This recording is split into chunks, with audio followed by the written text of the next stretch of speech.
Chairman Bernanke, was the New York Fed aware that Lehman Brothers was using an accounting gimmick, Repo 105? Congressman, first of all, the Federal Reserve was not the supervisor of Lehman Brothers, and indeed, one of the issues I was talking about was that under the existing system, an investment bank like Lehman Brothers would not have a consolidated supervisor. Well, we did not have that information. We had only a couple of people in the company whose primary objective was to make sure we got paid back the money we were lending to Lehman through our primary dealer credit facility.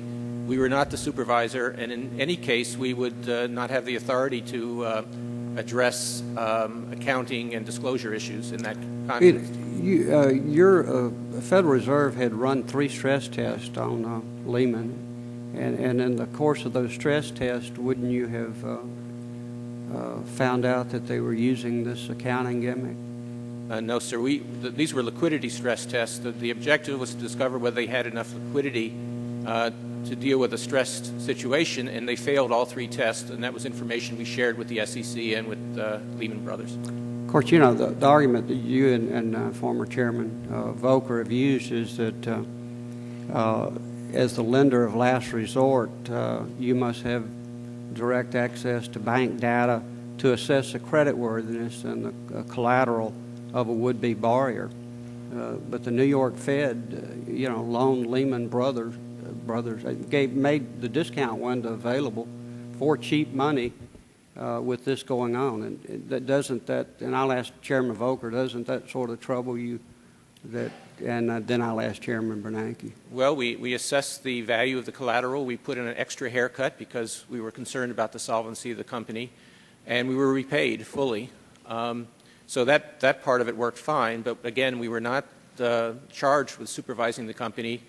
Clearly, it was a very troubled company, and if we had some kind of provision to take a non-bank into receivership, we would have applied that in the case of Lehman. All right, thank you.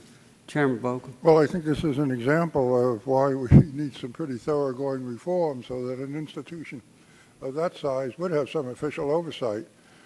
But I would also hope that if we have the kind of reform that's being talked about, the issue of the Federal Reserve lending to those institutions, non-bank institutions, would not be relevant, because it would come, if push came to shove and they were failing, it would come under the so-called resolution authority that would have the power and resources to provide a suitable liquidation or merger of that institution. So the Federal Reserve wouldn't have to get directly involved in as a lending organization. Okay, so they shouldn't be lending money to failing institutions Not ordinarily. through the discount. That's quite true, and we want a system so that they would not be put in that dilemma. All right. To save the rest of the market, so to speak. We ought to have a system that can provide, as I say. Do you support our efforts to not allow under 13.3 the bailouts that you've seen in the last year?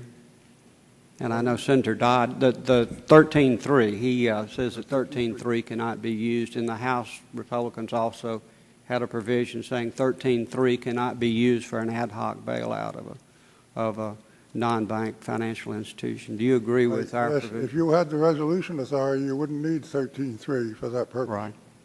Let me ask you one question. You said in your testimony, in debating regulatory arrangements and responsibilities appropriate for our national markets, we should not lose sight of the implications for the role of the U.S. in what is, in fact, a global economy. We necessarily must work with other nations and their financial authorities. How about the Volcker rule? What if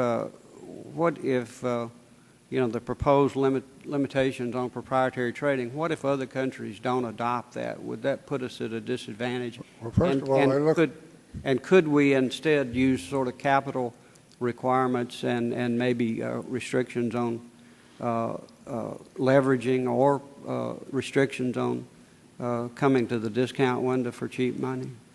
Well, I think that question is a little premature. The first thing we ought to do is get the main other countries to go along, and then we wouldn't face that kind of a problem, and I am hopeful that will be the result. If they don't, would it put us us at If they don't, I think can still apply it in the United States, but in American institutions, I think it would present relatively minor problems. All right. these What- activities that we're talking about, just so I'm clear, are a small part of the activity of very few American banks. Okay, thank you. Gentleman's time has expired.